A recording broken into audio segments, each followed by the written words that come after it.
expansion was discussed both at a committee level and at the board, and ultimately the league office was tasked by our board with doing an in-depth analysis of all the issues around expansion, both economic. The room sat in complete silence, yet the pressure inside it echoed louder than a sold-out stadium. Seated across from executive officials and international delegates, the most recognizable name in women's basketball remained calm. Her eyes were fixed on a framed USA basketball jersey resting neatly on the table. Displayed across the dark navy material was a number that wasn't hers. It wasn't the iconic number 22 that millions of supporters around the globe had proudly worn. Instead, it was number 12. To the selection committee, the assignment represented nothing more than a routine procedural decision based on long-standing international regulations. To the athlete who had transformed television audiences and packed arenas over the previous 18 months almost single-handedly, however, it carried a far different meaning. It felt like a quiet effort to reduce an extraordinary personality and remind a rookie of her place. What the officials never anticipated was her refusal to react the way they expected.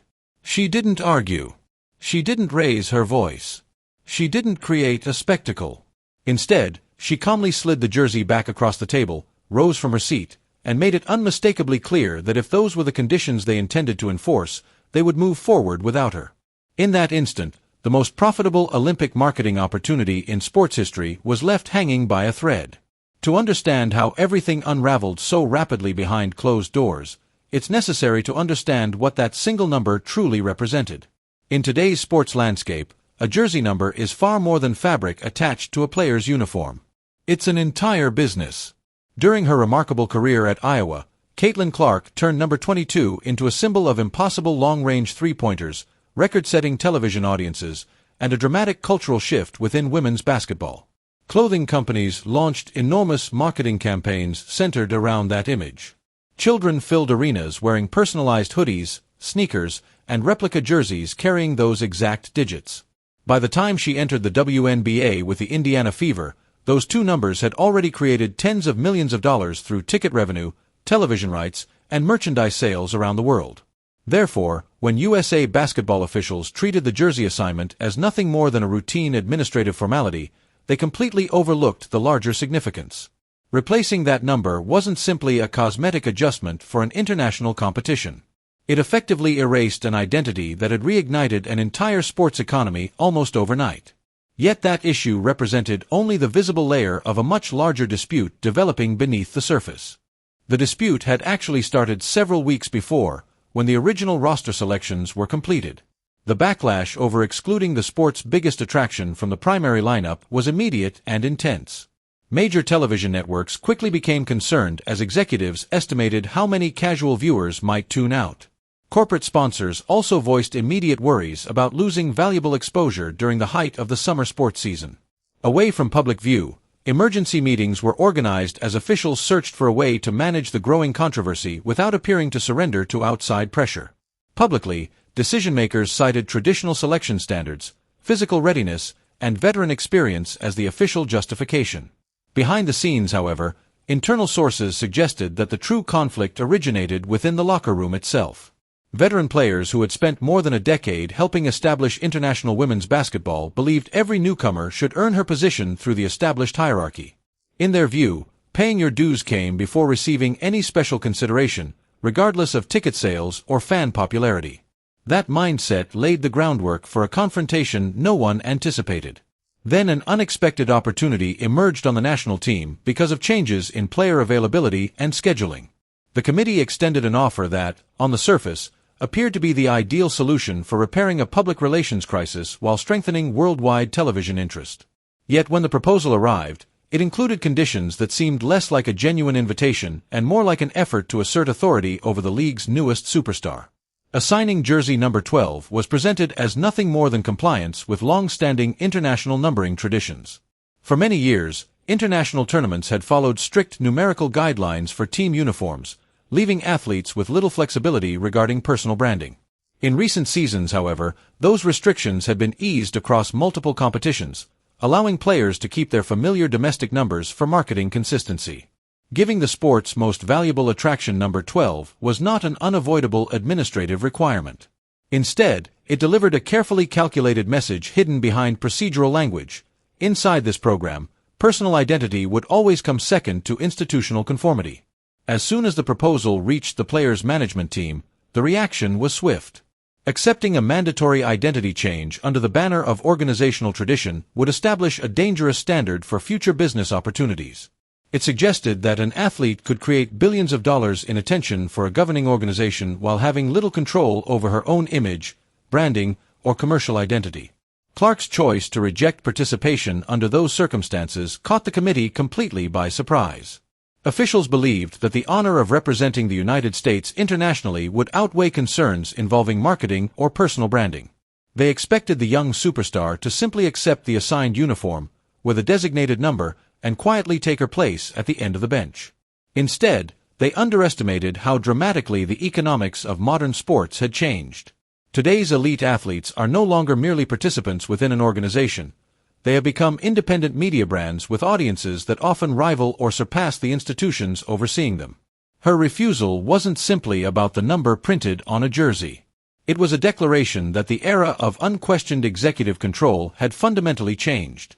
What unfolded afterward would surprise everyone involved in the negotiations.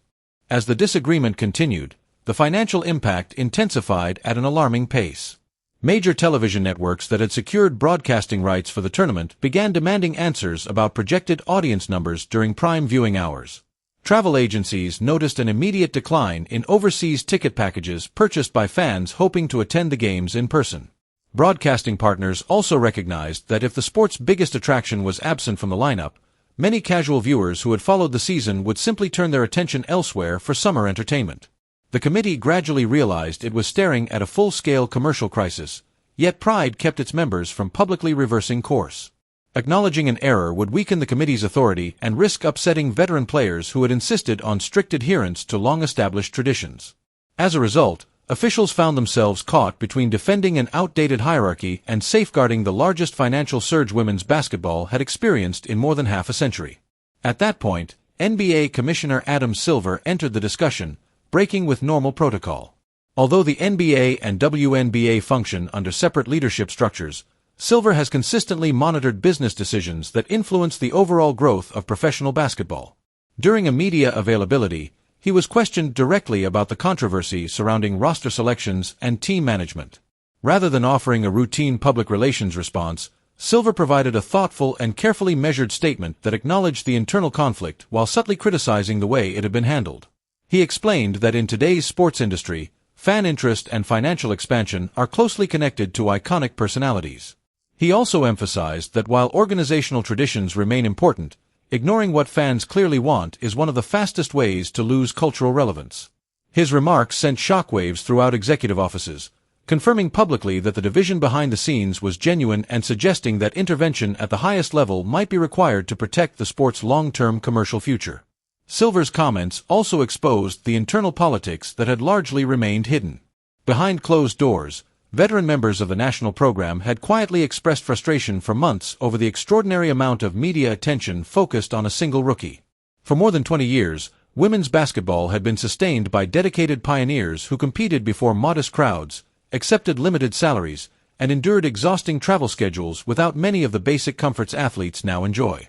They had built the sport's foundation through perseverance, sacrifice, and relentless commitment.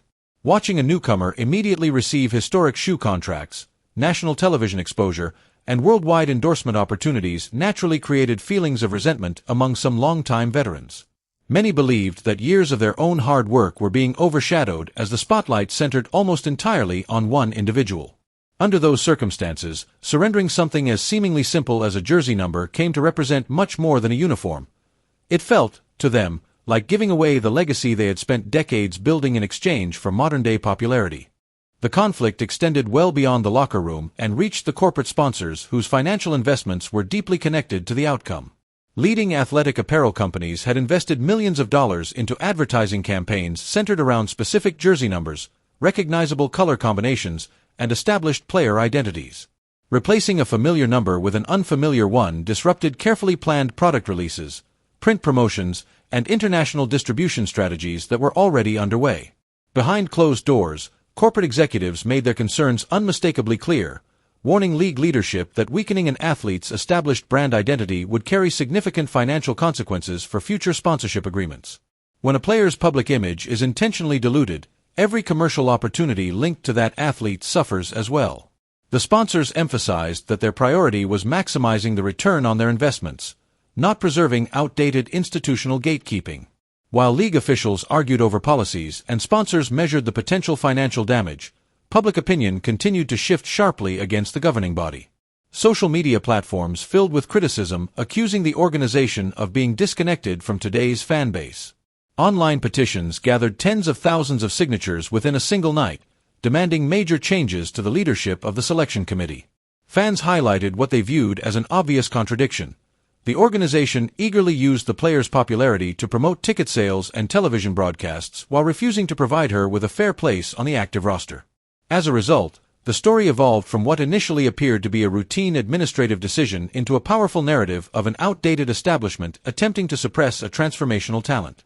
With every passing day that the deadlock remained unresolved, the organization's reputation suffered another blow in the eyes of the public. As the deadline for finalizing the international roster rapidly approached, pressure on the committee intensified to unprecedented levels. Members found themselves discussing possibilities they had once considered completely unrealistic. Should they quietly revise the team guidelines to permit high-profile players to retain their established jersey numbers? Could they release a joint statement attributing the original assignment to a technical error in the roster paperwork as a way to preserve credibility? Or would they remain committed to their original position, leave the sport's biggest attraction off the team, and accept the enormous decline in international television ratings that would likely follow? The debate stretched on for hours as emotions flared between traditionalists determined to uphold long-standing discipline and forward-looking executives who fully understood the unforgiving realities of today's sports business. Throughout those tense negotiations, the player herself remained remarkably composed. Every public comment she made stayed focused on fulfilling her responsibilities with the Indiana Fever. She refused to criticize anyone through the media or engage in public disputes with veteran players who had voiced opposition to her. By consistently taking the higher road, she preserved complete leverage throughout the controversy. Every time she stepped onto the court during a regular season game, she established new attendance records, delivered record-breaking television audiences, and continued displaying the elite court vision that had made her one of the sport's biggest stars. Her performances became an unmistakable reminder of exactly what the international team was choosing to leave behind. The contrast could not have been more striking. While committee members remained inside quiet boardrooms debating regulations and jersey assignments, she was filling 20,000-seat arenas with passionate fans whose only concern was watching her play. As the deadline for submitting the final international roster quietly passed, the conflict reached an unspoken resolution behind closed doors. Official public statements were carefully crafted to emphasize mutual respect and a shared commitment to future cooperation, but for anyone paying close attention, the real outcome was impossible to ignore. The long-standing model of unquestioned executive authority had been permanently weakened by the emergence of modern athlete empowerment. The committee came to understand that the rules and leadership methods that governed sports 3 decades earlier no longer fit an era in which individual athletes possessed greater media influence than many of the organizations overseeing them. Attempting to force a generational superstar to submit to bureaucratic procedures was no longer a practical option when millions of dollars and worldwide relevance were at stake. What appeared to be a disagreement over a single jersey number ultimately exposed much deeper divisions within contemporary sports culture. It revealed the powerful mix of jealousy, corporate influence, and generational conflict that emerges whenever an established institution is suddenly confronted with a dramatic economic transformation. The veteran players believed they were defending a legacy they had sacrificed years to build, while the young superstar was simply protecting the value she had created through her own achievements. Ultimately, the dispute was never truly about the difference between number 12 and number 22. It was about determining who genuinely holds the power to shape the future of the sport. And as athletics continue evolving into massive, athlete-driven media ecosystems, one question remains for every long-established organization still standing. Will they embrace the modern era of player influence, or will they allow their own traditions to destroy the very foundation they spent decades constructing?